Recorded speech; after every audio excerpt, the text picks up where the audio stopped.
বিছানায় যে বসে আছে সে আমার অফিসের বস, যে কিনা আমাকে দুই চোখে সহ্য করতে পারে না।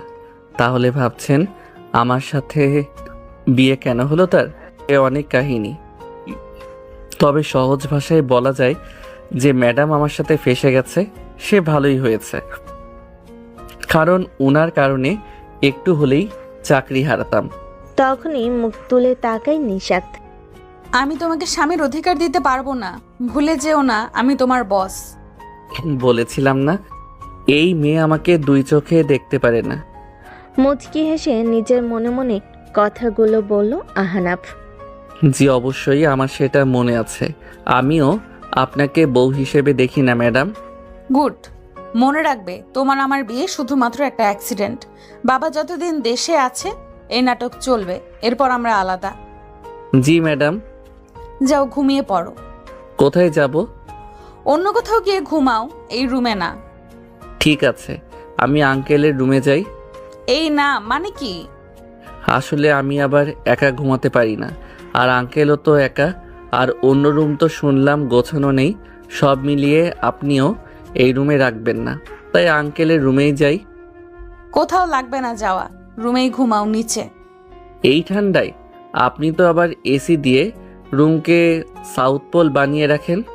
নিশাত বিরক্ত হয়ে একটা কম্বল আর বালিশ ছুঁড়ে দেয় তার দিকে। আহনাফ হেসে ফুলরে বিছানা করে শুয়ে পড়ে। হঠাৎ চোখ পড়ে নিশাতের দিকে।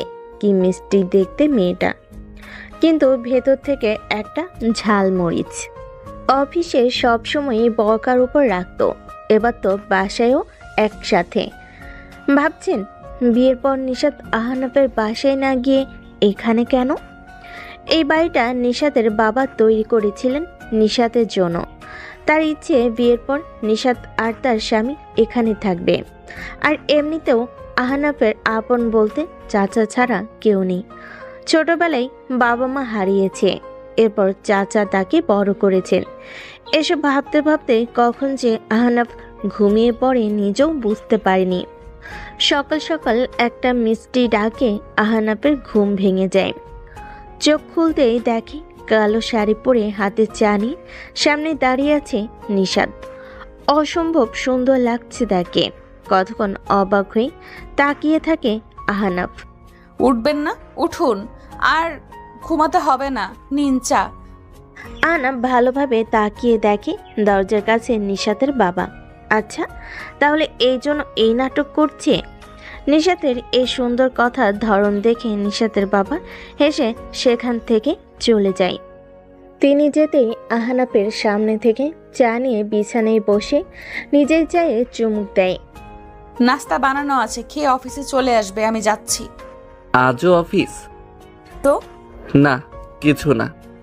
বলে নিশাত তৈরি হতে চলে যায়। আহনাফ উঠে ফ্রেশ হয়ে নাস্তার জন্য বেরিয়ে দেখে নিশাত চলে গেছে।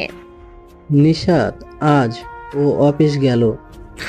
আসলে আমি বলেছি আজ কিছু গুরুত্বপূর্ণ কাজ আছে। ছুটি তো পরেও নেওয়া যাবে, তাই না? নিশাতের বাবা মাথা নাড়ে। নাস্তা করে রেডি হয়ে আহনাফ অফিসের গেটে যেতে দারোয়ান তাকে থামায়। কি হলো? ম্যাডামের আদেশ, কেউ দেরি করলে 20 মিনিট গেটের বাইরে দাঁড়া করিয়ে রাখতে। আরে ম্যাডামকে বলো আমি এসেছি। এই আদেশ শুধু আপনার জন্যই, আমার কিছু করার নেই। বলে দারোয়ান ভেতরের দিকে চলে যায়। এই রোদের মধ্যে দাঁড়িয়ে থাকে আহনাফ। কি গরম পড়েছে। 30 মিনিট হতেই দারোয়ান গেট খুলে দেয়। আহনাফ দ্রুত ভেতরে গিয়ে নিজের ডেস্কে গিয়ে কাজ শুরু করে। রোদে থাকার ফলে ঘেমে অবস্থা নাজেহাল তার। হঠাৎ পাশ থেকে তার কলিগ হেনা বলে ওঠে, কি ব্যাপার আজ এত লেট আর ঘেমে কেন?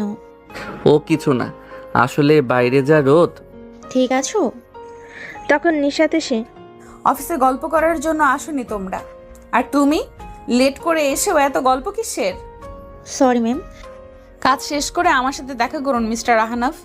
ঠিক আছে ম্যাম। নিশাত কেবিনে চলে যায়। আহনাফ যত দ্রুত পারে কাজ শেষ করে ছুটে যায় কেবিনে। কেবিনে গিয়ে দেখে নিশাত রাগে চোখে তাকিয়ে আছে। আহনাফ গিয়ে বসবে, কিন্তু তার আগেই আমি বসতে বলিনি, দাঁড়িয়ে থাকো। জি ম্যাম। আহনাফ ফাইলগুলো নিশাতের দিকে বাড়িয়ে দেয়। নিশাত ফাইল দেখতে থাকে আর আহনাফ দাঁড়িয়ে তা দেখতে থাকে। সব ঠিক আছে। ধন্যবাদ। যাও, আমি আরো ফাইল পাঠাচ্ছি, শেষ করো। আরও? কোনো সমস্যা? না না। যাও। আহনাফ মাথা নিচু করে বেরিয়ে যায়। সে যেতেই নিশাত মুচকি হাসে।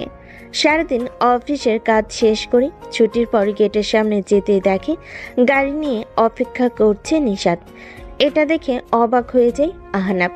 গাড়ির দিকে এগিয়ে আসে সে। উঠে বসো। আমি চাই না আমরা দুজন আলাদাভাবে বাসায় যাই, আর বাবা সেটা নিয়ে কিছু ভাবুক। আচ্ছা। আহনাফ উঠে বসে গাড়িতে। বাসে এসে আহনাফ সোফায় হেলান দিয়ে বসে। নিশাত ফ্রেশ হয়ে এসে দেখে আহনাফ সোফায় ঘুমিয়ে আছে। সারাদিন যা চাপ গেছে তার উপর এটা দেখে কোথাও না কোথাও নিশাতের একটু খারাপ লাগে। এসিটা ছেড়ে দিয়ে একটা কাঁথা আহনাফের গায়ে দিয়ে রান্নাঘরে চলে যায় নিশাত। ঘুম থেকে উঠে দেখে রাত 8টা বাজে আর নিজের গায়ে কাঁথা দেখে একটু অবাক হয়ে যায় আহনাফ। উঠে ফ্রেশ হয়ে রান্নাঘরে গিয়ে দেখে নিশাত টেবিলের উপর মাথা ফেলে ঘুমিয়ে আছে, কিন্তু চুলার দিকে তাকিয়ে আহনাফ আটকে উঠে রান্না পুড়ে গেছে। আহনাফ দ্রুত ছুটে গিয়ে চুলা বন্ধ করে সব নামায়। নিশাতের বাবা বাইরে গেছেন, কিন্তু রান্না তো সব পুড়ে গেছে। খাবে কি তাহলে? নিশাতকে ডাকতেও ইচ্ছে করছে না। সারাদিন কাজের চাপ হয়তো বেশি গেছে তার উপর, তাই নিশাতকে না ডেকে নিজেই খাবার রান্না বসে। রান্নার হাত বেশ পাকা তার। পছন্দের কাজের মধ্যে রান্নাও আছে। রান্না বসিয়ে রুমে গিয়ে পুরো রুম গুছিয়ে নেয় সে। আহনাফ বেশ গোছানো ছেলে, আর অন্যদিকে নিশাত শুধু নিজের জন্যই যত্নশীল। নিশাত ঘুম থেকে উঠে পুরো বাড়ি অন্ধকার। ঘুটঘুটে অন্ধকারে কিছুই দেখা যাচ্ছে না, কিন্তু আলো নেই কেন? আর আহনাফ কোথায়? ফোন হাতে নিয়ে এদিক ওদিক দেখতে থাকে নিশাত। দোতলার জানালায় গিয়ে তার গায়ে কাটা দেয়। বাড়ির ঠিক বাইরে কিছু বড় গাছ, যা দেখেই কারোর ভয়ে শরীর ঠান্ডা হয়ে যাবে। ভয়ে গলা শুকিয়ে যায় নিশাতের। দ্রুত সিঁড়িতে নামতেই ধাক্কা লাগে কারোর সাথে, আর এর ফলে চিৎকার দিয়ে ওঠে নিশাত। কিন্তু তখনই ফোনের আলোতে দেখতে পায় নিশাতের সামনে দাঁড়িয়ে আছে আহনাফ। আহনাফকে দেখে যেন নিশাতের দেহে প্রাণ ফিরে আসে, আর ভয়ে ভয়ে আহনাফকেই নিশাত জড়িয়ে ধরে। আহনাফ হতবাক হয়ে যায়। নিশাতকে কান্না করতে আগে দেখেনি সে। নিশাত মেয়েটা সাহসী বলে জেনে এসেছে সে। তখনই আলো ফিরে আসে। আমি আসবো? বাবার কণ্ঠ শুনে নিশাতের হুঁশ ফিরে আসে। দ্রুত আহনাফকে ছেড়ে দূরে গিয়ে দাঁড়ায়। এরপর সেখান থেকে রুমে চলে যায়। নিশাতের বাবা হেসে সেখান থেকে চলে যায়, আর আহনাফ সেখানেই দাঁড়িয়ে থাকে। রাতে নিশাতের বাবা আর আহনাফ খাবার টেবিলে এসে বসে। নিশাত ফ্রেশ হয়ে গিয়ে দেখে রান্নাঘরে সব গোছানোই আছে। নিশাত ভাবে ঘুমানোর পর আহনাফ তার রান্না নামিয়ে গুছিয়ে রেখেছে, তাই সে সেগুলো ভেবেই টেবিলে এনে রাখে। আজ আমি তোমার জন্য স্পেশাল রান্না করেছি বাবা। বাহ, কি সেটা? তোমার পছন্দের চিলি চিকেন। কথাটা শুনে আহনাফ মাথা নাড়ে, কারণ সে তো চিলি চিকেন রান্না করেনি। কিন্তু আহনাফের ইশারা না বুঝে ঢাকনা খুলে দিতে নিশাত তার বাবা অবাক। কোথায় চিলি চিকেন? এটা তো অন্য একটা রান্না। নিশাত অবাক হয়ে তাকিয়ে থাকে। আচ্ছা মা, রান্না তুই নিজে করছিস তো? বলে তিনি আহনাফের দিকে তাকায়। আহনাফ নিশাতের দিকে তাকিয়ে আছে। নিশাতও ভুরু কুচকিয়ে তাকিয়ে আছে। আহনাফ বুঝতে পারছে আর রাতে তার খবর আছে। খাবারের সময় নিশাত বারবার আর চোখে তাকাচ্ছিল আহনাফের দিকে। এতেই গলা শুকিয়ে যাচ্ছিল আহনাফের। কোনোভাবে খাবার শেষ করে রুমে গিয়ে বসে আহনাফ। নিশাত সব গুছিয়ে রুমে গিয়ে দেখে আহনাফ আকাশের দিকে তাকিয়ে আছে। এই যে আমার রান্নাটা কোথায়? আমার রান্না কেন নেই? আসলে ম্যাম, আপনি যখন ঘুমাচ্ছিলেন তখন আপনার রান্না অক্কা পেয়েছে। মানে পুড়ে গেছে সব। কি বলছো? জি। নিশাত কিছুক্ষণ চুপ থেকে কিছু না বলে টেবিলে বসে অফিসের কাগজ ধরে আহনাফ বারান্দায় গিয়ে আকাশের দিকে তাকিয়ে থাকে। কাজ করতে করতে হঠাৎ আহনাফের দিকে তাকায় নিশাত। তাকে এভাবে আকাশের দিকে তাকিয়ে থাকতে দেখে বলে ওঠে, আকাশে কি এমন দেখছো? চাঁদ, আজকে চাঁদটার আলো যেন অন্য দিনের চেয়ে বেশি, বেশ সুন্দর লাগছে। কি লাভ দেখে সময় নষ্ট করা? হয়তো আসলেই সময় নষ্ট, তবে সুন্দর জিনিস উপভোগ করাই ভালো। করতে থাকো। বলে কাজে মন দেয় নিশাত। হঠাৎ আহনাফের ফোন বেজে ওঠে। আহনাফ আসার আগে চোখ পড়ে নিশাতের। স্ক্রিনে হেনা নামটা ভেসে আছে। আহনাফ এসেই ফোনটা রিসিভ করে বারান্দায় চলে যায়। কিছুক্ষণ পর কথা শেষ করে এসে দেখে নিশাত তৈরি হচ্ছে কোথাও যাবার জন্য। কোথায় যাচ্ছেন ম্যাম? রবিন কল দিয়েছে। এত রাতে কোনো ছেলের সাথে বের হওয়া ঠিক দেখায় না। তোমার সাহস কি করে হয় আমার উপর কথা বলার? আমি কি করব না করব তোমাকে জিজ্ঞেস করতে হবে? Sorry ma'am. ভবিষ্যতে এই সাহস আর দেখাবে না। বলেই রাগে গজগজ করতে করতে বেরিয়ে যায় নিশাত। আহনাফ চুপ করে দাঁড়িয়ে থাকে। জানালা দিয়ে দেখে নিচের গাড়িতে অপেক্ষা করছে রবিন, আর নিশাত গিয়ে গাড়িতে উঠে চলে যায়। জানালার পাশেই একটা চেয়ার নিয়ে বসে থাকে আহনাফ। রাত 1টা। নিশাত বাসায় ফিরেই দেখে রুমের লাইট জ্বালানো। রুমে গিয়ে দেখে জানালার পাশে আহনাফ চেয়ারে ঘুমিয়ে আছে। একরকম বিরক্ত হয়ে টেবিল থেকে পানি নিয়ে আহনাফের গায়ে ছুঁড়ে দেয়। আহনাফ লাফিয়ে ঘুম ভেঙে উঠে দাঁড়ায়। সামনে তাকিয়ে দেখে নিশাত। নিজের জায়গায় ঘুমাও। বলে গজগজ করতে করতে চেঞ্জ করতে যায় নিশাত। আহনাফ বুঝতেই পারল না তার ভুল কি। তাও কিছু না বলে ফ্লোরে বালিশ নিয়ে ঘুমিয়ে পড়ে। পরদিন সকালে ঘুম ভেঙে যায় নিশাতের ডাকে। সেই সকালের নাটক। এরপর আবার অফিস। প্রতিদিন 20 থেকে 30 মিনিট বাইরে থাকতে হয় আহনাফের। আর রোজ রাতে আড্ডায় বেরিয়ে যায় রবিনের সাথে নিশাত। এভাবেই কেটে যায় 1 মাস। কিন্তু এই মাসটাই রবিন ধীরে ধীরে আরও ক্লোজ হতে থাকে নিশাতের, যা আহনাফের ভালো লাগে না। আবার সাহস করে নিশাতকেও বলতেও পারছে না। ইতিমধ্যে নিশাতের বাবা গ্রামের বাড়িতে গিয়েছেন কিছু কাজে, তাই সকালের ভালো ব্যবহারটাও তেমন পায় না আহনাফ। কিন্তু একদিন রাতে আকাশ মেঘলা, যে কোনো সময় ঝড় শুরু হতে পারে। আহনাফ বারান্দায় দাঁড়িয়ে। নিশাত আজও বাইরে যাবার জন্য তৈরি হচ্ছে। আজ না গেলে হয় না? কেন? বাইরে যা আবহাওয়া, যে কোনো সময় ঝড় নামতে পারে। সমস্যা নেই বলে নিশাত বেরিয়ে যায়। আহনাফের ব্যাপারটা ভালো লাগে না। কেন যেন আজ মনটা অশান্ত হয়ে আছে। বাইরের পরিবেশটাও যেন তার মনের মতোই আপাতত স্তব্ধ, কিন্তু যে কোনো বড় ঝড় আসবে। রাতে 8টার মাঝে হঠাৎ সবাই খেয়াল করে টিপ টিপ করে বৃষ্টি পড়ছে। তাই এক এক করে সবাই বিদায় নেই। শেষে শুধু নিশাত, রবিন আর আরেকজন থেকে যায়। হঠাৎ ঝুম বৃষ্টি নেমে যায়। ভিজতে ভিজতে 3জন ছুটতে থাকে। একজন তো তার বাসায় চলে যায়, আর রবিন আর নিশাত ভিজতে ভিজতে গাড়িতে গিয়ে বসে। নিশাত ব্যাগ থেকে রুমাল বের করে চুল আর মাথা মুছতে মুছতে বাইরের দিকে তাকিয়ে থাকে। কিন্তু রবিনের চোখ নিশাতের দেহের উপর। ভেজা নিশাতকে যেন আরও বেশি মোহনীয় লাগছে। নিজের উপর নিয়ন্ত্রণ হারিয়ে এগিয়ে যায় নিশাতের ঠোঁটের দিকে।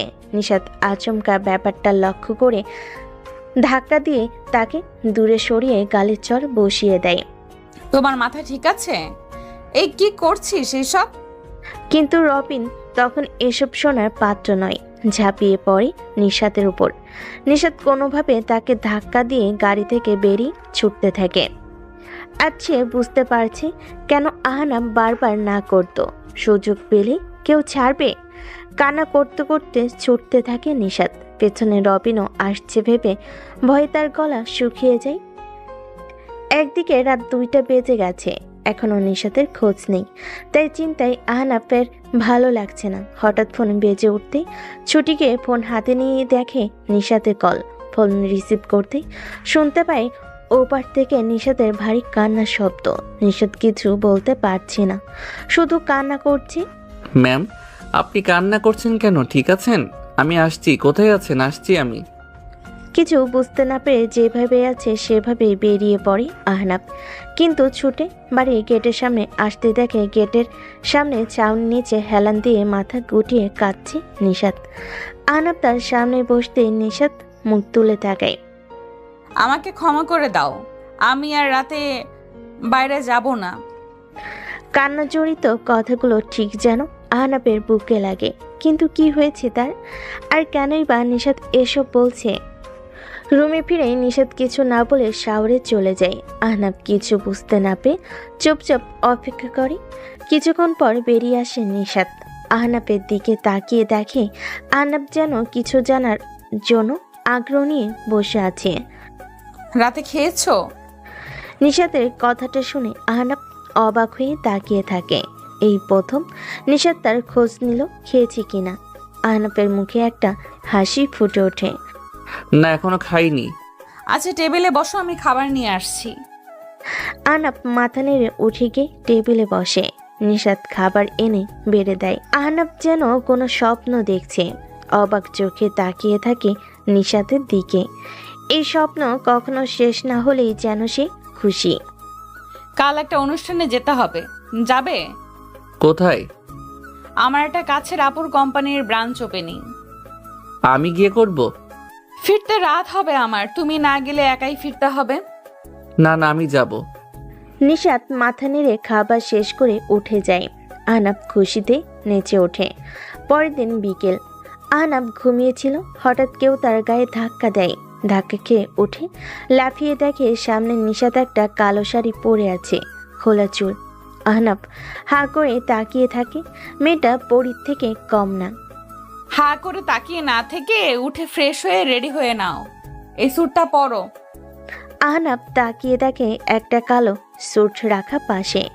আহনাব তুরত গিয়ে ফ্রেশ হয়ে তৈরি হয়ে নেয়।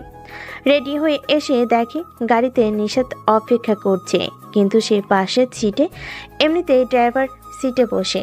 আহনাব গিয়ে দাঁড়ের সামনে। আজ গাড়ি তুমি চালাও। জি ম্যাম। আহনাব দ্রুত গাড়িতে উঠে বসে। বেশিক্ষণ লাগলো না পৌঁছাতে। সেখানে পৌঁছাতেই নিশাত সবার সাথে আলাপ করতে যায়, আর আহনাব খাবার স্টেশনে চলে যায়। খাদ্যপ্রিয় মানুষ সে। নিশাত কথা বলছিল সবার সাথে। তখনই আপু, আমাদের দেখলে না? নিশাত ঘুরে তাকিয়ে দেখে আনোয়ার আর মিম দাঁড়িয়ে আছে, পুরনো বন্ধু। আরে তোমরা এত দেরি কেন? আর বলবেন না, ওর তৈরি হতে এত সময় লাগলো। মোটেও না আপু। আচ্ছা হলো হলো। তামিম, মেহেদি, ফারিয়া সবাই ওদিকে আছে, চলো। বাহ, ওরা এলো আর আমাকে বললো না? মাত্র এলাম আমরা। এখানে সবাই আছে কিন্তু একজনই মিসিং। না, ওই তো এসে গেছে। কথাটা শুনে নিশাত তাকিয়ে দেখে গেট দিয়ে প্রবেশ করতেই সে। নিশাত ছুটে গিয়ে সামনে দাঁড়ায়। নিশাতকে দেখে হাসি মুখে তাকায় হায়া। কেমন আছো আপু? এই তো, তুমি? শুনলাম বিয়ে করেছ। তোমার উপর রাগ আমি, তুমি আসোনি। সরি রে, আসলে এখন তো সব একাই সামলাতে হয়, তাই আর কি। ঠিক আছে, চলো সবাই ওখানে। আমাকে এখন আবার একটু বের হতে হবে। কেন আপু? আজ কয় তারিখ? আজ তো তারিখটা মনে করতে নিশাতের মুখটা মলিন হয়ে যায়। হায়ার দিকে তাকিয়ে দেখে তার মুখেও একটা মলিন হাসি। আপু চলো, আমিও যাব। না, তুমি থাকো। না আপু, চলো। তখনই পাশে এগিয়ে আসে আহনাব, কিন্তু নিশাত তাকে থামিয়ে দেয়। তুমি থাকো, আমরা একটু পরেই ফিরে আসবো। ঠিক আছে ম্যাম। নিশাত আর হায়া গাড়িতে উঠে যেতে থাকে অজানা স্থানের দিকে। দেখতে দেখতে একটা বছর হয়ে গেল আপু। তোমাদের জন্য একটা বছর আমার কাছে যেন এক যোগ। কিন্তু আমি এখনো জানি না কেন হলো এমনটা। সব ঠিক ছিল আর এক মুহূর্তে সব শেষ।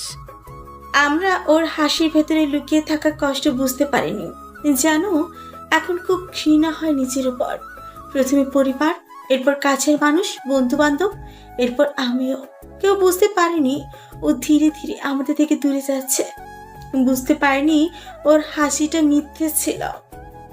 নিশাত তাকিয়ে দেখে হায়ের চোখে পানি গাল পেয়ে বুক দিয়ে নেমেছে। নিশাত চুপ করে থাকে। আমাকে এত ভালোবাসা দিয়ে রেখেছিল যে আমি সেটার জন্য বুঝতেই পারিনি ওর ভেতরে কি চলছে। আর সে রাতে যখন ওই কলটা আসলো, সবটা শেষ। বলতেই গাড়ি থামায় নিশাত। হায়া মাথার কাপড় দিয়ে গাড়ি থেকে নামে।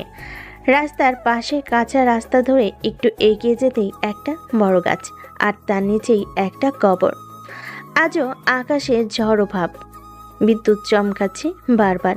নিশাত দূর থেকে তাকিয়ে দেখে কবরটা জিয়ারত শেষ করে ডুকরে কেঁদে ওঠে হায়া। নিশাত চেয়েও পারছে না থামাতে। কিছুক্ষণ পর হায়া উঠে দাঁড়ায়, ঘুরে হাতটা ধরে। নিশাত গাড়ির দরজা খুলে আর হায়া এসে গাড়িতে বসে। নিশাত গাড়ি চালু দিতেই একটা বাজ পড়ে, আর সেই আলোতেই কবরে কাব্য নামটা স্পষ্ট দেখা যাচ্ছে। নিশাত আর হায়া গাড়ি নিয়ে ফিরে আসে ভ্যানুতে। হায়া মুখ মুছে স্বাভাবিক হয়ে প্রবেশ করে। আড্ডায় বসে সবাই। তা নিশাত, তোমার স্বামী আসেনি? নিশাত কিছুক্ষণ ভেবে উত্তর দেয়। খাবার নিয়ে পড়ে আছে। এটা শুনে সবাই হেসে দেয়। তামিম আনোয়ারার স্বামী হিসেবে কেমন? মোটামুটি। আচ্ছা তাই? সত্যি বলতে আমি নিজেকে অনেক ভাগ্যবতী মনে করি ওকে পেয়ে। ও আমার রান্নার ভুল কখনোই ধরেনি। মাঝে মাঝে খারাপ খারাপ হলেও চুপচাপ খেয়েও আমাকে বলবে না। তবুও আমি নিজেকে বলতে গেলেই শুনবে না। হয়, এমন ছেলেও হয়। নিশাত হায়ার দিকে তাকায়। নিশাতের মনে আছে একবার হায়া আর সে মিটিংয়ে গিয়েছিল, আর সেখানে হায়া যখন বক্তব্য দিচ্ছিল তখন কাব্য একটা চেয়ারে বসে গালে হাত দিয়ে হাসি মুখে মুগ্ধ হয়ে তাকিয়েছিল হায়ার দিকে। এমনকি অফিসের খাবার নিজেই আনতো, হায়া কাজে ব্যস্ত হলে খাইয়েও দিত। হায়া হয়তো এজন্যই কথাটা বলল। নিশাত হায়ার হাতে হাত রাখলো। হায়া একটা হাসি দিয়ে তার দিকে তাকায়। আর এমন ছেলেদের অনুভূতি অনেক গভীর হয়, বুঝতে পারার আগেই মাঝে মাঝে হারিয়ে যায়। হায়া আস্তে আস্তে বলে, যা নিশাত শুনতে পায়। নিশাত ঘাড় ঘুরিয়ে তাকিয়ে দেখে আহনাফ চেয়ারে দুপা ভাঁজ করে বসে খাবার খাচ্ছে। নিশাত কিছু একটা আজ করতে পেরে দ্রুত উঠে এক গ্লাস পানি নিয়ে আহনাফের পেছনে গিয়ে দাঁড়ায়। কয়েক সেকেন্ডের মধ্যেই আহনাফের গলায় খাবার আটকে যায়। সে তো পানি আনেনি, কিন্তু পেছন থেকে গ্লাসটা বাড়িয়ে দেয়। আহনাফ দ্রুত পানি খেয়ে হাঁপ ছেড়ে বাঁচে। নিশাতের দিকে তাকিয়ে দেখে নিশাত মাথা নেড়ে সেখান থেকে হেঁটে যায়। নিশাত গিয়ে সবাই সহ খেতে বসে। তোমার হাজবেন্ডকে ডাকবে না? ও আগে খেয়ে নিয়েছে, এখন ডাকলেও খেতে পারবে না। কিন্তু তখনই পেছনে আহনাফ হাজির, বলে, আমি কখন বসবো খেতে? কথাটা শুনে সবাই হাঁ করে তাকিয়ে থাকে। বিশেষ করে নিশাত বড় বড় চোখ করে তাকিয়ে থাকে। আপনি আরো খাবেন? হ্যাঁ, তখন নাস্তা করলাম। আরে নিশাত, সমস্যা কি? বসো ভাই। 1 মিনিট। নিশাত ব্যাগ থেকে একটা ইনো বের করে পানিতে গুলে আহনাফকে দেয়। এটা আগে শেষ করে নাও, তারপর কিছুক্ষণ রেস্ট, তারপর খাবে। প্রয়োজনে আমি অপেক্ষা করব। আরে আমাদের এসব লাগবে না, চিন্তা করবেন না। অনুষ্ঠান থেকে ফেরার 1 ঘন্টা পর বিছানায় পেট ব্যথায় কাটতে থাকে আহনাফ। সামনে নিশাত চোখ গরম করে তাকিয়ে আছে।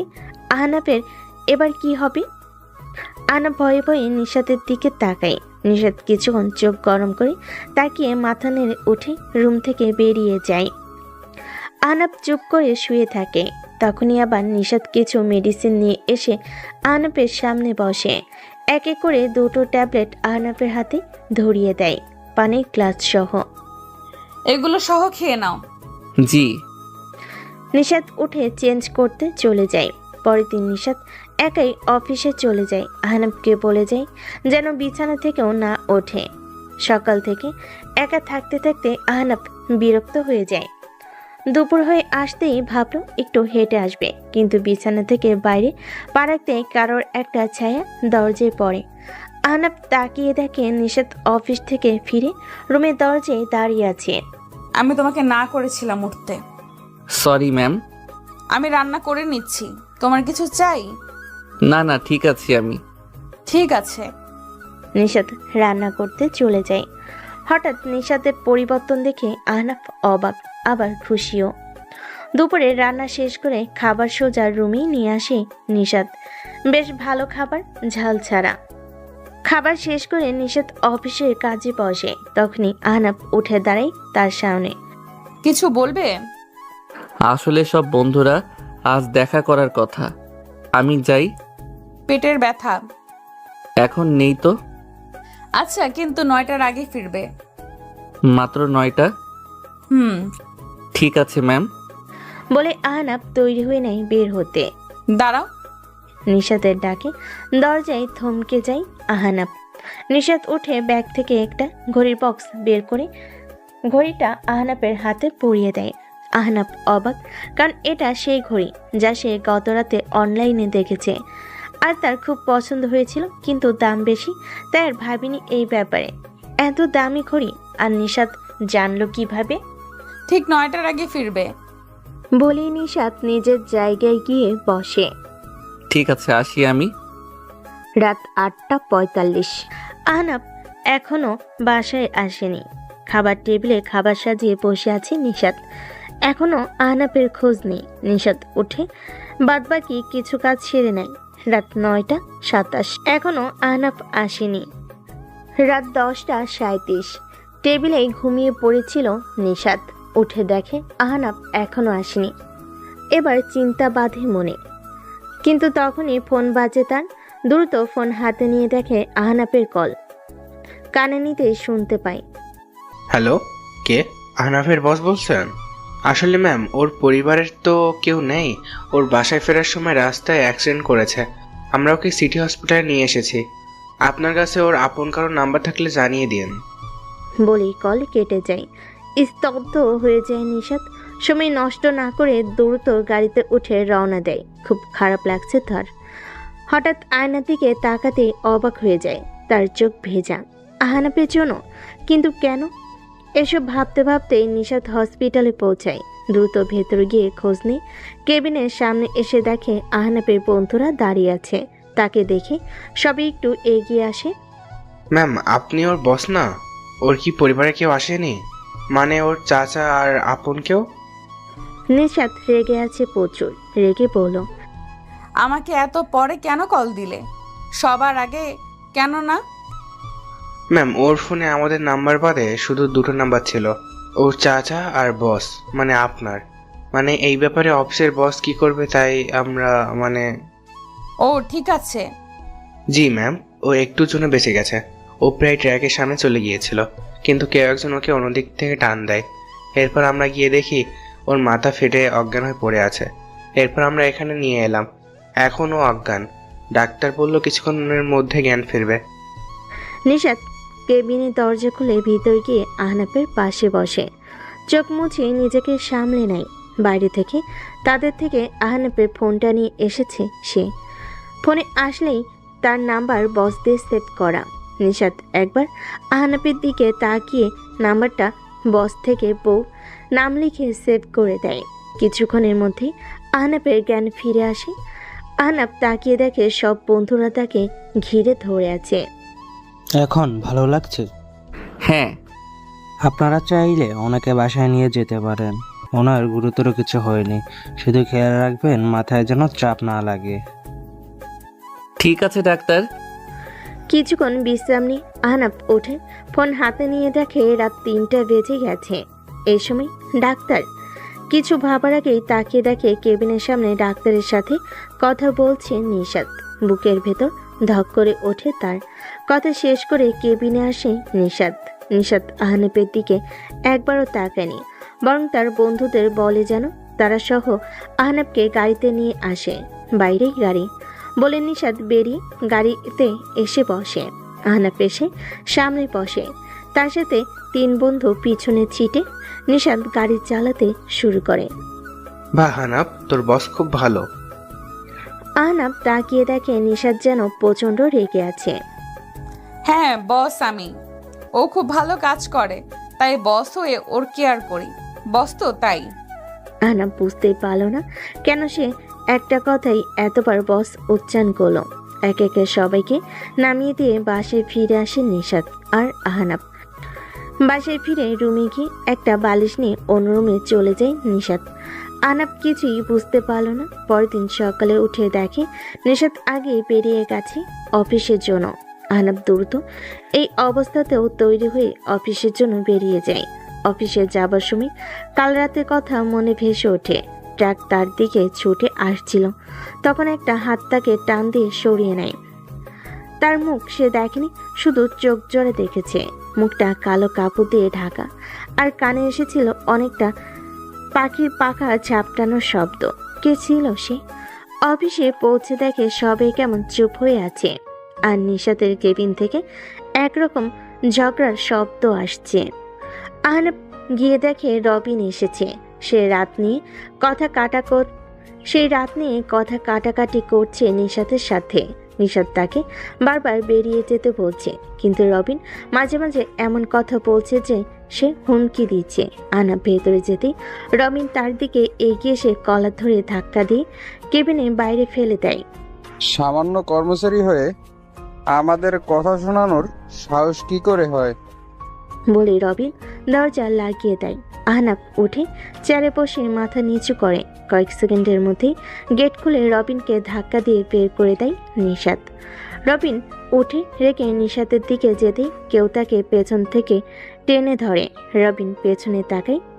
আহনাব তার ঘাট টেনে ধরে আছে। রবিন কিছু বলতে যাবি, তার আগেই এক ঘাসকা টানে সোজা ফ্লোরে ফেলে দেয় আহনাব তাকে। নিশাত অবাক হয়ে তাকিয়ে দেখে আহনাবের মুখ গম্ভীর হয়ে আছে, চোখ কেমন একটা স্তব্ধ হয়ে আছে, রাগের ভাব স্পষ্ট। তোর এত বড় সাহস! কথা শেষ করার আগেই এক সেকেন্ডের মধ্যে আহনাব ঝুঁকে বসে একদম রবিনের চোখের খুব কাছে। এরপর থেকে ওর কাছে যাবার চেষ্টা করলেও আমার থেকে খারাপ কেউ হবে না। বের হ। রবিনের বুকে ভয় জমে যায়। কোনোভাবে উঠে সে একবার নিশাতের দিকে তাকিয়ে বেরিয়ে যায়। নিশাত আহনাবের দিকে যেতে আহনাব ঘুরে তাকায়। সরি ম্যাম, আমার এটা করা উচিত হয়নি। নিশাত কিছুক্ষণ চুপ করে এরপর মুচকি হেসে সেখান থেকে চলে যায়। আহনাব আর বাকিরা অবাক। আহনাব নিজের চেয়ারে বসতেই সবই এগিয়ে আসে। তোমার রাগী রূপ এমন, তা তো জানা ছিল না। আমিও জানি না কি হলো হঠাৎ। তখন কেবিন থেকে নিশাত ডাক দেয়। আহনাব দ্রুত কেবিনে গিয়ে দেখে নিশাত তার জন্য অপেক্ষা করছে। আহনাব গিয়ে সামনে দাঁড়ায়। আমরা দুপুরেই বাসায় ফিরবো, কাজের চাপ নেই, এখানে বসে থাকো। কিছু কাজ এগিয়ে রাখি। চুপচাপ করে বসো। ধমকে চুপ করে বসে থাকে আহনাব। দুপুরে নিশাত কাজ শেষ করে সব গোছাচ্ছিল। আহনাব বের হতে দেখে সবাই কি নিয়ে যেন আলোচনা করছে। আহনাব এগিয়ে যেতেই হ্যানা উঠে দাঁড়ায়। কাল তোমার প্ল্যান কি? কিসের প্ল্যান? ওমা, জানো না? কাল তো ম্যামের জন্মদিন। কাল? হ্যাঁ, জানো না? তখনই নিশাত বেরিয়ে আসে। তোমার হলো? চলো। আহনা আপনার সাথে যাবে। হ্যাঁ। ওকে কি কোনো বিশেষ কাজে নিচ্ছেন ম্যাম? না মানে ওকে দেখতে মনে হচ্ছে অসুস্থ। সেটা আমি দেখবো, তোমরা না। এসো তুমি। আহনাব মাথা নেড়ে নিশাতের পিছনে হাঁটতে থাকে। গাড়িতে সরি, আমি না জেনেই। রবিন স্যারকে? তুমি অফিসে বসের সম্মান বাঁচাতেই তো এমন করলে, তাই না? হ্যাঁ। আচ্ছা, হ্যাঁ ঠিক আছে, বসো। ওকে। বুঝতে পারলাম না ম্যাম। আহনাফ। নিশাতের মুখে নিজের নামটা শুনে পুরো শরীরে কেমন যেন একটা প্রবাহ বয়ে গেল। জি জি ম্যাম। আমার নাম কি? নিশাত ম্যাম। নিশাত ম্যাম। বলতে বলতেই বাসায় ফিরে আসে নিশাত আহনাব। বাসায় ফিরে দুপুরে খাবারের পর আহনাব চুপচাপ বারান্দায় গিয়ে বসে আছে। হঠাৎ রুমে তাকিয়ে দেখে নিশাত ঘুমিয়ে আছে, ক্লান্ত তাই হয়তো। হঠাৎ একটা জিনিস মাথায় এলো, কাল তো ম্যামের জন্মদিন, কিছু উপহার আনা লাগবে। নিশাতকে বলে সে বের হতে দেবে না, তাই আহনাব চুপি চুপি বেরিয়ে যায়। দারোয়ানকে বলে যায় ম্যামকে বলতে সে বন্ধুর বাসায় যাচ্ছে। রিক্সা করে শপিং মলে গিয়ে শাড়ির দোকানে গিয়ে এক একে কিছু শাড়ি দেখতে থাকে। 2টা শাড়ি পছন্দ হয়, কিন্তু দুটোর টাকা তো সে আনেনি। কোনটা নিবে ভাবতে থাকে। এদিকে ঘুম থেকে উঠে আহনাবকে না পেয়ে নিশাত একটু চিন্তায় পড়ে। তখনই টেবিলে একটা নোট পেয়ে হাতে নিয়ে দেখে সেটি আহনাব লিখে গেছে বন্ধুর বাসায় যাচ্ছে। নিশাত একটু রেগে যায়, তাও কি করবে আর। ফ্রেশ হয়ে কফি নিয়ে বারান্দায় বসে। এদিকে সব কেনাকাটা করে বন্ধুদের কিছু জিনিস ব্যবস্থা করতে বলে বাসায় ফিরে আসে আহনাব। 7টা বেজে গেছে। বাসায় ফিরে রুমে গিয়ে দেখে নিশাত টিভি দেখছে। সরি না বলে যাওয়ার জন্য। বসকে বাসার ব্যাপারে না বললেও হয়, ঠিক আছে? টেবিলে পিঠে আছে, বসো, নিয়ে আসছি। নিশাত উঠে গিয়ে পিঠে আর কফি নিয়ে আসে। মুভি দেখবে? আচ্ছা ম্যাম। এরপর দুজন একটা মুভি দেখতে থাকে, কিন্তু আহনাবের মাথায় চলছে রাত 12টার প্ল্যান। 10টা 40 একটা কল আসে নিশাতের। নিশাত উঠে কথা বলতে বলতে বারান্দায় চলে যায়। কিছুক্ষণ পর ফিরে আসে। কে কল দিয়েছে? বন্ধুরা রাত 12টার পর আমার জন্মদিন, তাই যেতে বলল। কিছু অ্যারেঞ্জ করেছে হয়তো। যেতেই হবে। কেন, তোমার কিছু প্ল্যান আছে নাকি বসের জন্মদিনে? আছে। বস তো অফিসে দিতে পারবে। বলে নিশাত হাঁটা ধরে। যদি স্বামী হিসেবে না যেতে বলি? নিশাতের ভেতর ধক করে ওঠে। আলতোভাবে তাকাই আহনাফের দিকে। বলে দেখো। ম্যাম? ম্যাম? না মানে নিশাত, আজ আমারও কিছু প্ল্যান আছে, থেকে যান। নিশাতের বুক থেকে যেন একটা পাথর সরে যায়। ফোনটা তুলে কাউকে কল দেয়। হ্যালো, সরি আমি আসতে পারবো না, আমার স্বামী আজ আমাকে সারপ্রাইজ দেবে। আহনাফ চোখ বড় বড় করে তাকায়। কল কেটে নিশাত আহনাফের দিকে একবার তাকায়। এবার দেখি কি প্ল্যান তোমার বস বউয়ের জন্য। আহনাফের মুখে হাসি ফুটে ওঠে। কি প্ল্যান করেছে আহনাফ নিশাতের জন্মদিনের জন্য? রাত 11:30 বাজতে চলো। নিশাত বসে আছে একভাবে আহনাফের সামনে। আহনাফ বারবার ঘড়ির দিকে তাকাচ্ছে। 11:45 বেজে যায়। আহনাফ উঠে দাঁড়ায়, হেঁটে বাইরে কোথাও চলে যায়। নিশাত বুঝতে পারছে না কোথায় গেল আহনাফ। কিছুক্ষণ পর আহনাফ হাতে একটা বক্স নিয়ে ফিরে আসে। এসে নিশাতের সামনে দাঁড়ায়। এতে কি? খুলে দেখুন।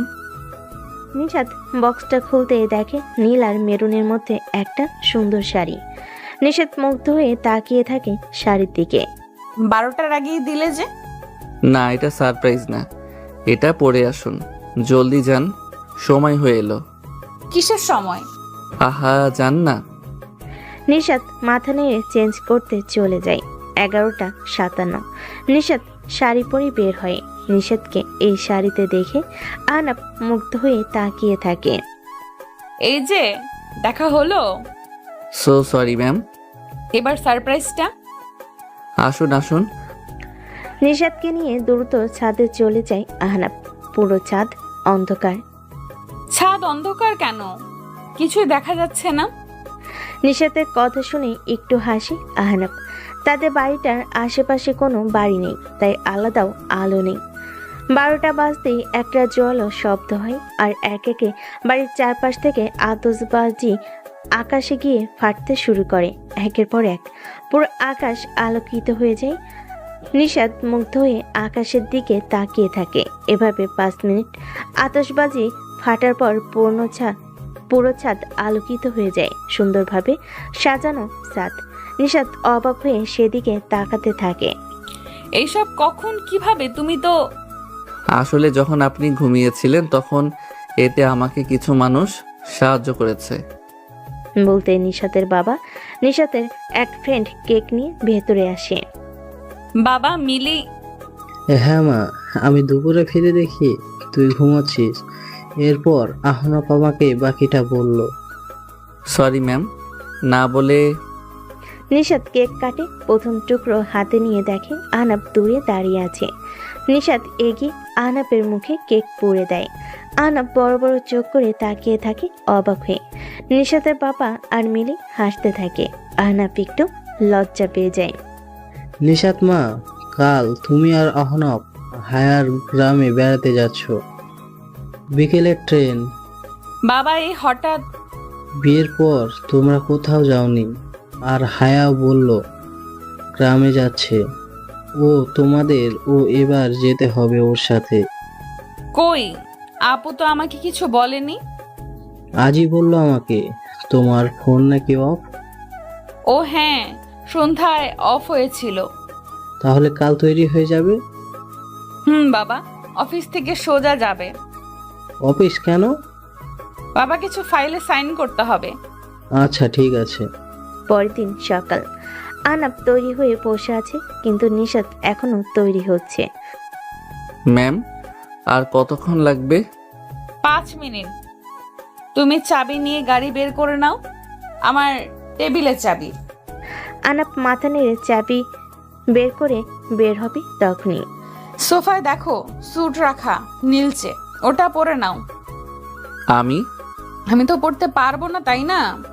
ঠিক আছে ম্যাম। স্যুটটা হাতে নিয়ে গাড়ি চড়ায় আহনাব। আয়নার সামনে দাঁড়ায় আহনাব। দারুণ লাগছে তাকে। চাবি নিয়ে বেরিয়ে যায়। গাড়ি নিয়ে গেটের সামনে দাঁড়ায় আহনাব। তখনই গেট খুলে বেরিয়ে আসে নিশাত। আহনাবের শাড়িটা পরে, খোলা চুল। রাতে যত সুন্দর লাগছিল তার থেকেও এখন অনেক গুণ বেশি সুন্দর লাগছে তাকে। একদম পরি। নিশাত এসে সামনে তার পাশে বসে। চালাও। জি ম্যাম। আহনাব কোনোভাবে চোখ সরিয়ে গাড়িটা নিয়ে বেরিয়ে পড়ে। অফিসের নিচে সবাই অপেক্ষা করছে নিশাতের জন্য ফুল নিয়ে। গাড়ি আসতেই সবাই এগিয়ে আসে। আহনাব আগে বেরিয়ে দরজা খুলে দেয়। নিশাত বেরিয়ে আসে। সবাই অবাক, এই প্রথম নিশাত এভাবে অফিসে এসেছে। তাদের মধ্যে রবিনও এসেছে। সবার আগে সে এগিয়ে যায়। Happy birthday Nishat. এখনো রেগে আছো? আর তুমি এই সামান্য কর্মচারীর সাথে মিলিয়ে শাড়ি কেন পরলে? আর এই শাড়ি তো বেশ কম দামি।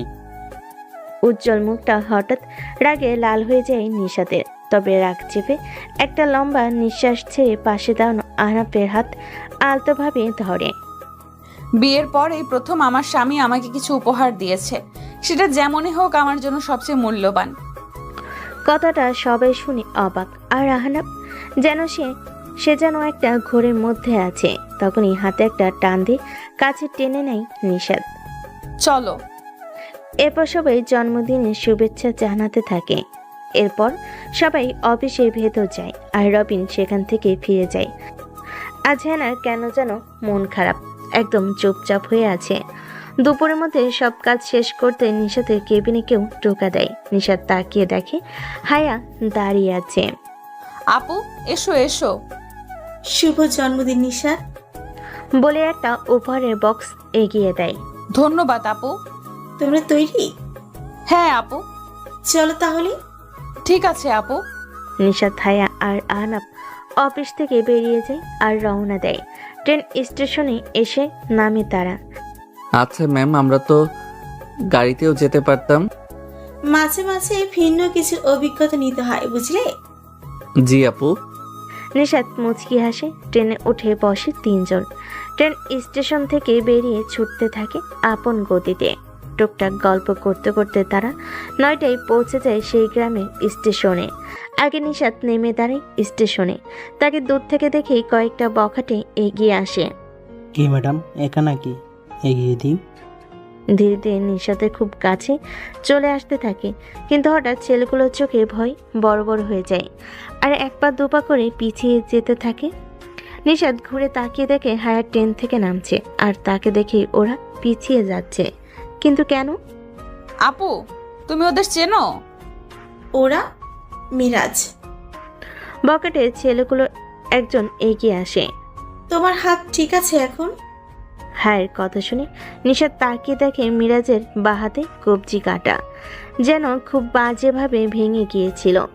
না আপু, বা হাতে কোনো কাজ করতে পারি না। আচ্ছা এখন যাও এখান থেকে, ওরা মেহমান। বলতে ছেলেগুলো সেখান থেকে চলে যায়। তখনই সব ব্যাগ নিয়ে ট্রেন থেকে নামে আহনাব। আপু ওরা তোমার কথা শুনছে কেন? কয়েক বছর আগে তোমার মতো আমাকেও এভাবে বিরক্ত করছিল ওরা। এরপর? তোমার ভাইয়া আমার ঠিক পেছনেই ছিল। আর কি? বুঝতে পেরেছি। কি হয়েছে এখানে? কিছু না। স্টেশন থেকে বেরিয়ে আসতেই দেখে হায়ের জন্য গ্রামের কয়েকজন গাড়ি নিয়ে অপেক্ষা করছে। গাড়িতে উঠে বেরিয়ে যায় স্টেশন থেকে। সারাদিন ট্রেনে থাকার ফলে আহনাব অনেক ক্লান্ত হয়ে যায়, তাই গাড়িতে সে ঘুমিয়ে পড়ে। কিন্তু গাড়ির ঝাঁকানিতে মাথা সোজা রেখে ঘুমানো কঠিন, এটা দেখে নিশাত আহনাবের মাথাটা নিজের কাঁধে রাখে। বাড়ি পৌঁছে আলাদা রুমে চলে যায় নিশাত আহনাব। এখানে এসেও আহনাব ফ্লোরে বালিশ নিয়ে শুয়ে পড়ে। এটা দেখে বিছানা থেকে আরেকটা বালিশ ছুঁড়ে মারে নিশাত। বালিশ মুখে লাগতে লাফিয়ে ওঠে বসে আহনাব। জি ম্যাম। উপরে এসে শুয়ে পড়ো। আপনি নিচে ঘুমাবেন? নিচে ঠান্ডা অনেক। আমি কেন নিচে ঘুমাবো? তাহলে অন্য রুমে। কেন? তো কই ঘুমাবেন? এখানেই। তো আমি কেন যাব? আসতে বলেছি তাই। না মানে। এসো। ধমকিয়ে বিছানায় শুয়ে পড়ে আহনাব, তবে মাঝে একটা বালিশ দিয়ে। নিশাত মুচকি হাসে। মাঝরাতে আহনাব জেগে উঠে একটা ছোঁয়ে। চোখ মেলে তাকিয়ে দেখে নিশাত তাকে জড়িয়ে আছে। আহনাব আটকে উঠতে যাবে, কিন্তু তার আগে নিশাত তাকে শক্ত করে জড়িয়ে ধরে। আহনাব ভেবেছিল নিশাত ঘুমে, কিন্তু এবার বুঝতে পারছে সে ঘুমে নেই। নিশাত এসে আলতো করে আহনাবের গালে চুমু দেয়। আহনাব অবাক হয়ে তাকিয়ে থাকে। ম্যাম আপনি?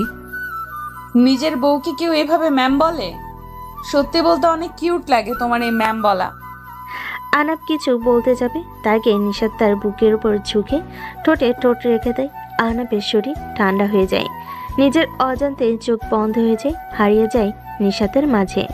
এদিকে রাতের ট্রেনের জন্য অপেক্ষা করছে রবিন, অন্যদিকে হাসপাতালে।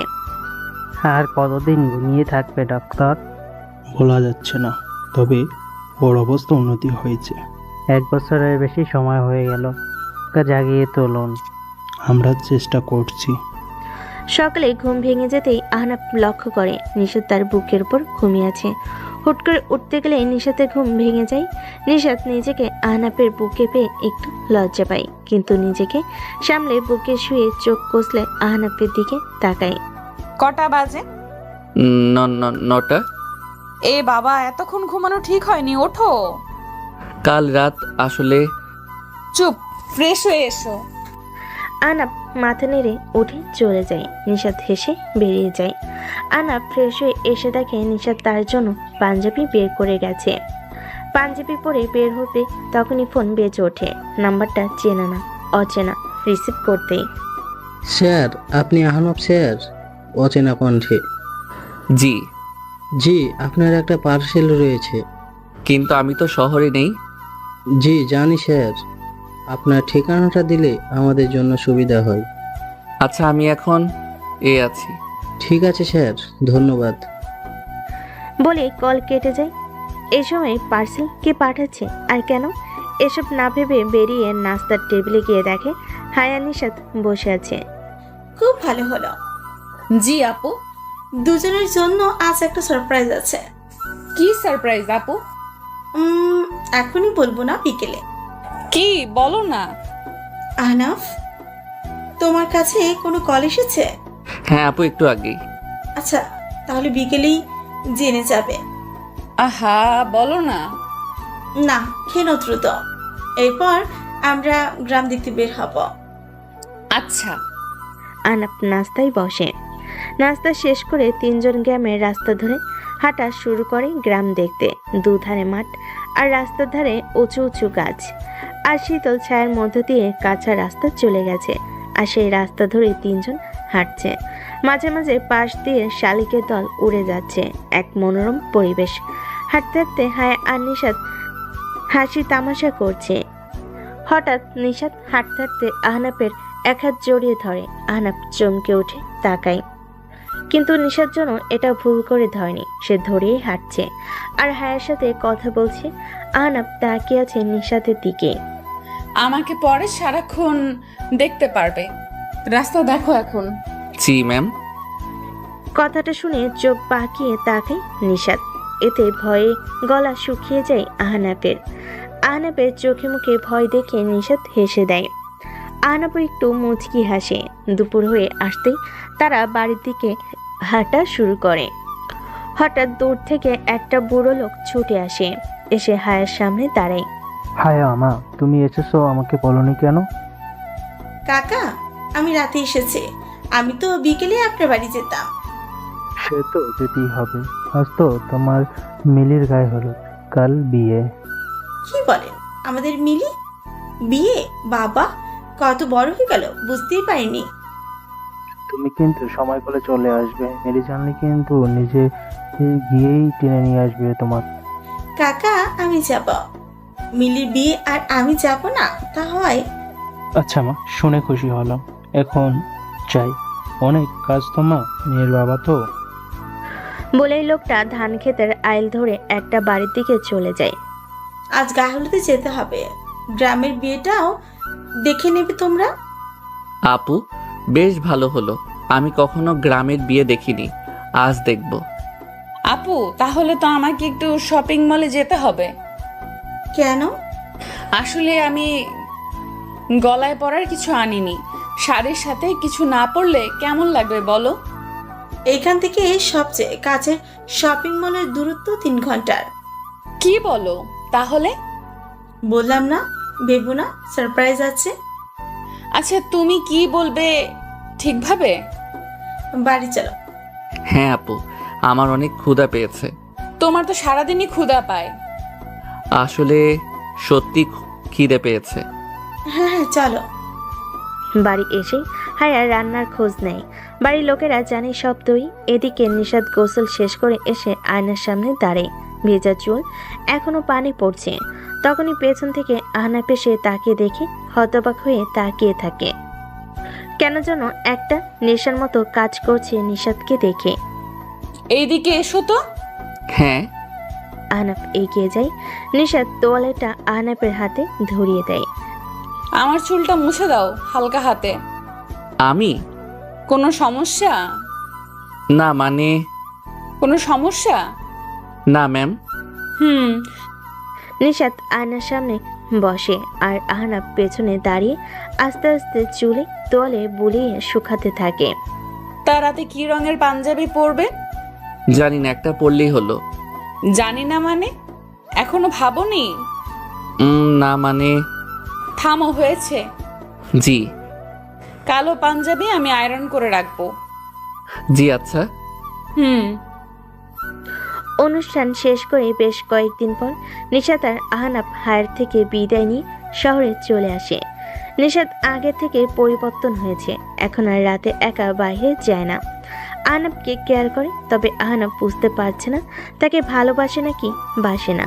সকালে নাস্তা করে দুজন অফিসে গেল। আহনাফ তার কলিগ হেনার সাথে কথা বলছিল, এমন সময় পিয়ন আসলো। স্যার, আপনাকে ম্যাডাম ডাকছে। গিয়ে বলো আসছি। ম্যাডাম আসবো? আসেন। ম্যাডাম দরজা লক করলেন কেন? আমি কি কিছু করেছি? বসেন। আপনি অফিসে গল্প করতে আসেন? না মানে ম্যাডাম, এই কথা বলছেন কেন? আমি যে প্রশ্ন করেছি তার উত্তর পাইনি। না মানে ম্যাডাম, একটু কথা বলছিলাম। না মানে জি। আর কিছু বলতে পারলাম না। ম্যাডাম আমার কলার ধরে তার মুখের সামনে নিয়ে আসলো। তারপর যা হলো তার জন্য আমি প্রস্তুত ছিলাম না। ম্যাডাম আমার ঠোঁটের সাথে তার ঠোঁট লাগিয়ে দিল। পাক্কা 5 মিনিট পর ছেড়ে দিয়ে দুজন হাঁপাচ্ছি। আর আমি ভাবছি এই মেয়ে আমার সাথে এটা কি করলো। আমার ভাবনার মাঝে হঠাৎ ম্যাডাম বলল, কই, আমার সাথে তো বলেন না। তুই এরপর থেকে যদি ওই মেয়ের সাথে কথা বলিস তাহলে তোর একদিন কি আমার একদিন। আমি কোনো কথা বললাম না। তারপর ম্যাডাম আবারও বলল, এখন আমার সামনে বসে থাক। আমি বলে দিচ্ছি কাল থেকে আপনার সিট আমার পাশে করে দিতে। আমি তো অবাক, এই মেয়ে বলে কি? আমি স্বপ্ন দেখছি না তো? আমার ভাবনার মাঝে আবারও বলল, এত অবাকের কিছু নাই। আর হ্যাঁ, কথা বলার জন্য আমি আছি। Okay madam. ম্যাডাম কাজ করছে আর আমি তাকে দেখছি। আজ অনেক সুন্দর লাগছে ম্যাডামকে। আমি এক ধ্যানে তাকিয়ে আছি। এর ভিতর লাঞ্চের সময় হয়ে গেছে, তাই ম্যাডাম আমাকে ডাকলো। আমাকে দেখার জন্য সারা রাত পড়ে আছে। আসো, লাঞ্চ করে আসি। আপনি একটু আগে যে জিনিস খাওয়াইলেন তাতে আর খিদে থাকে? কিছু বললে? না, আমি কিছু বলিনি। আচ্ছা তাহলে চলো। আমি আর ম্যাডাম অফিসের পাশে একটা রেস্টুরেন্টে আসলাম। খাবার অর্ডার দিল। খাবার খেয়ে অফিসে চলে আসলাম। আজকে এভাবেই দিনটা কেটে গেল। অফিস শেষ করে দুজনে বাসায় ফিরলাম। আমি ফ্রেশ হয়ে বসে মোবাইলে ফেসবুকে ঢুকলাম, হঠাৎ ম্যাডাম রুমে এসে বলল, তোমার মোবাইলটা দাও তো। কেন? আমি দিতে বলেছি। আমি ম্যাডামকে ফোনটা দিলাম। ম্যাডাম ফোন নিয়ে বলল, তোমার ফেসবুক ইনস্টাগ্রাম পাসওয়ার্ডটা দাও তো। কেন? আমি পাসওয়ার্ড দিব কেন? তোরা তো মেয়েদের সাথে কি, আমি তোর বউ, তুই একমাত্র আমার। অন্য কারোর সাথে কথা বললে তোর একদিন, আমার যা লাগে। দে পাসওয়ার্ড দে। এইভাবে কেউ মারে? ভালোভাবে বললেই দিয়ে দিতাম। গুন্ডি কোথাকার। কিছু বললে? না, এই নেন। তারপর আমার ফেসবুক ডিটেকটিভ করে নতুন একটা অ্যাকাউন্ট করে দিল।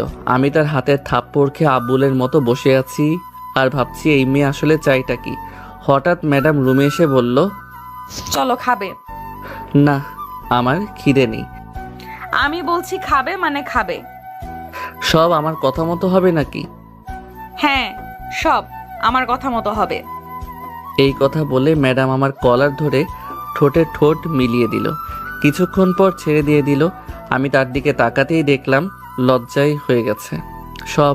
সেই করে আবার সেই লজ্জা পায়। তারপর বলল, আমি তোর বউ, তুই আমার কথা শুনবি না কার কথা শুনবি? আচ্ছা ম্যাডাম। আমি তো ম্যাডামই। নেক্সট টাইম যদি ম্যাডাম বলো তাহলে খবর আছে। তাহলে কি বলবো? আমি তোর বউ, তাই নিশাত বলে ডাকবি। আচ্ছা। চলো খেতে চলো। আমার খিদে নেই। আহালে, আমার বাবুটা রাগ করেছে। রাগ করো না, আমি তোমার 5টা না 10টা না একটা মাত্র বউ। আমার উপর রাগ করো না। রাতে আদর দিমনে। চলো এখন খাবে। তারপর ম্যাডাম আর আমি ডিনার শেষ করে রুমে আসলাম। আমি নিচে ফ্লোরে বিছানা করছিলাম, তখন বউ আসলো। তুমি এটা কি করছো? ঘুমাবো, বেড ঠিক করছি। না, তুমি এখানে ঘুমাবে না। তাহলে? উপরে আমার সাথে ঘুমাবে। কিন্তু কোনো চিন্তা নয়। তারপর আমি আর কোনো কথা না বলে খাটের এক কর্নারে গিয়ে অন্যদিকে তাকিয়ে শুয়ে আছি। এরপর নিশাত আমার পেছন থেকে জড়িয়ে ধরলো। এসব কি হচ্ছে? তুমি এভাবে জড়িয়ে ধরছো কেন? আমার না কোলবালিশ জড়ায় ধরে ঘুমানোর অভ্যাস। তাহলে তুমি ও পাশে কোলবালিশ আছে, সেটাকে জড়িয়ে ধরে ঘুমাই। এখানে কোনো কোলবালিশ নেই। মানে? আমার কোলবালিশ কোথায় গেল? ওটা আমি ফেলে দিয়েছি। ফেলে দিছো মানে? কিন্তু কেন? কারণ এই ছোট খাটে 3 জনে ঘুমাতে পারবো না। 3 জন কোথায়? এখানে তো মাত্র 2 জন, আমি আর তুমি। ওই যে কোলবালিশকে নিয়েই তো 3 জন। আমি তো ওই কোলবালিশটা ছাড়া ঘুমাতে পারি না। তাহলে এখন আমি কি জড়িয়ে ধরে ঘুমাবো? কেন, তুমি আমাকে আর আমি তোমাকে দুইজনকে জড়িয়ে ধরে ঘুমাবো? না, আমি তোমাকে কিছুতেই জড়িয়ে ধরে ঘুমাবো না। তুমি না ঘুমালে না ঘুমাবে, কিন্তু আমি তো তোমাকে জড়িয়ে ধরেই ঘুমাবো। এই কথা বলে আবার আমাকে জড়িয়ে ধরে শুয়ে পড়ল। আমি আর কিছুই বললাম না, কারণ জানি আমার কথা শুনবে না। আমারও মন চাচ্ছে ওকে ভালোবেসে বুকে জড়িয়ে নিতে, কিন্তু কেন জানি না একটা বাধা অনুভব করছি। আজ সারা দিনটা যে কীভাবে কেটে গেল বুঝতেই পারিনি। আর আমাকে যে মেনে নিয়েছে এটা তো আমার কাছে স্বপ্নের মতো মনে হচ্ছে। এইসব কথা ভাবছিলাম, তখন ম্যাডাম মানে বউ বলল, শুনছো? হুম। আমার না আদর লাগবে। আপনার আদর লাগবে? আমি কি করতে পারি? তুমি কি করতে পারো মানে কি? আমার আদর লাগবে। আপনার আদর লাগবে, আপনি নিয়ে নেন। আমি না করছি নাকি? হায় আল্লাহ, আমার কি ফাটা কপাল, এমন আনরোমান্টিক একটা স্বামী দিলা। আমি আনরোমান্টিক? তো কি? রোমান্টিকতা দেখতে চান, সামলাতে পারবেন তো? তুমি দিয়ে দেখো না। শোনো না, বলেন। আমার তোমার মতো একটা ছেলে বাবু লাগবে। আমার তো আপনার মতো একটা মেয়ে বাবু চাই। সে দেখা যাবে, আগে আল্লাহ যেটা দিবে ওইটাই। আগে তো বাবু আসার কাজ শুরু করবে, নাকি এমনি এমনি প্লে স্টোর থেকে আসবে? আর কি, আমি সম্মতি পেয়ে ম্যাডামকে কাছে টেনে নিলাম। তারপর একে অপরের মাঝে মিশে গেলাম। আমি ম্যাডামের নাভিতে একটা চুমু খেলাম। তারপর নিচে নামতে লাগলাম, আর ম্যাডাম আমার সারা শরীরে কিস করছে আর এক হাত দিয়ে মাথায় হাত বুলিয়ে দিচ্ছে। এরপর আমরা চলে গেলাম অন্য জগতে। সকালে ঘুম ভাঙলো নিশাতের চুলের পানিতে। চোখ খুলে দেখলাম নিশাত মাত্র শাওয়ার নিয়ে বের হয়েছে। আমি বললাম, তুমি একা শাওয়ার নিলে? তাহলে কি করব? দুজনে একসাথে নিতাম। আহা, শখ কত! অফিসে যেতে হবে, তাড়াতাড়ি ওঠো। এতদিন পর বউকে কাছে পেলাম, আর বউ কিনা আনরোমান্টিক। হায় আল্লাহ। রাতে দেখা যাবে কত দূর পারো। এখন রেডি হয়ে নাও, অফিস যাব। নিশাত ওর ফোনে আমার আইডি লগ ইন করে সোজা আগে মেসেঞ্জারে ঢুকলো। এই মেয়েদের শুধু একটাই কাজ, একটু কারোর সাথে কথাও বলতে দেবে না। আল্লাহ জানে যে এখন কি হতে চলেছে। আগে দু একটা মেয়ের সাথে এমনি কথা বলতাম, যদি এটা মাইন্ড করে তাহলে আমি শেষ। ও ফোনের দিকে একবার তাকাচ্ছে আর আমার দিকে একবার তাকাচ্ছে। ভাব ভালো না, ও দেখুক। ততক্ষণে বারান্দায় থেকে ঘুরে আসি, না হলে এখানে থাকলে আমি শেষ। তাই টুক করে বারান্দায় চলে আসলাম। নীলা একদিকে ফোনের মেসেজগুলো দেখে রেগে আগুন। শালার হারামি একটা, আমি থাকতেও অন্য মেয়ের সাথে কথা বলা। দাঁড়া, দেখাচ্ছি তোর মজা। আরে কই গেল হারামিটা? গেল কোথায়? নিশ্চয়ই কেটে পড়েছে। দাঁড়া, যাবি কোথায়? তোকে এমন পেটাবো না যে কথা বলা ভুলে যাবি। আবার কখ থেকে শেখাবো। তবে গেল কোথায়? বারান্দায় গেছে মনে হয়। এই যে এখানে বসলাম, আজকে আয়, তোকে কুচি কুচি করে কেটে আলুর সাথে ভাজি করে রুটি দিয়ে খাবো। কিছুক্ষণ পরে আমি আস্তে আস্তে রুমে ঢুকলো। দেখলাম নিশাত বসে আছে খাটে, হাতে অসহায় ফোনটাকে ধরে আছে। আমিও যখন খুব অসহায়, কি ঘটতে চলেছে আমার সাথে কে জানে। মাথা নিচু করে একটু একটু করে নীলার দিকে এগিয়ে গেলাম। নিশাত আমাকে দেখেই দাঁড়িয়ে গেল। নিশাতের চোখ লাল হয়ে গেছে। ও রেগে গেলে এমনটা হয়। আমার ফোনটা খাটে ছুঁড়ে ফেলে দিল, তারপর আমার সামনে আসলো আর ঠাস ঠাস। দেখেন তো আপনারা, গালটা কোনো দিকে বাঁকা হয়ে গেল নাকি? মনে হয় হয়নি, ঠিকই আছে। মেয়েদের হাতে এত পাওয়ার আগে জানলে রুমেই আসতাম না, আর মাইরও খেতাম না। দুই গালে দুই হাত রেখে দাঁড়িয়ে আছি, না জানি আবার দেয় নাকি, তাই আর রিস্ক নিলাম না। হাত সরাচ্ছি না। নীলার আগে সুরেই বলল, এসব কি? কোন সব? এই যে এতগুলো মেয়ের সাথে কিসের কথা? ও তো অনেক আগে বলেছিলাম, সেই কবে, আমার ভালো করেই মনে নেই। কথা বলতে বলেছি? তুমি তো জিজ্ঞাসা করেছো। করেছি। তাই তোমার কি? আইডি ডিঅ্যাক্টিভেট করো এক্ষুনি। এত স্বাদের আইডি নষ্ট করব? আর সেটা এক্ষুনি। আচ্ছা। নিশাতের রাগ চরমে, তাই যা করতে বলছে চুপচাপ করাই ভালো। ছোট বাচ্চার মতো কথা মতো কাজ করলাম। আইডি বাতিল। নিশাত আমার সামনে এসে হাত দিয়ে আমার হাত সরিয়ে নিল গাল থেকে। মনে হয় লাল হয়ে গেছে। হাত সরিয়ে আমার গালে হাত রেখে আলতো করে ছুঁয়ে দিচ্ছে। ওর চোখে পানি। বুঝতে পারছি না কি হলো আবার। এই তো এক্ষুনি রেগেছিল, এখন আবার চোখে পানি কেন? আবার কোনো ভুল করে ফেললাম নাকি? আবার কি করলাম রে বাবা? নীলাকে বললাম, আবার কিছু কি করে ফেললাম? কাঁদছো কেন? কিছু না, তোমার খুব লেগেছে তাই না? কই না তো। গালটা লাল হয়ে গেছে, সরি। আরে কিছুই হয়নি, তুমি কান্না থামাও। তুমি চাইলে আমাকে মারতে পারো। কি সব বলছো? খুব ব্যথা করছে? একদম না। তাহলে এমন ফুলে গেছে কেন? মিথ্যা বলছো কেন? জানি অনেক ব্যথা লাগছে, আমার মাথা কাজ করছিল না। আসলে তোমাকে আমি আর কাউকে পেতে দিতে চাই না, তুমি শুধুই আমার।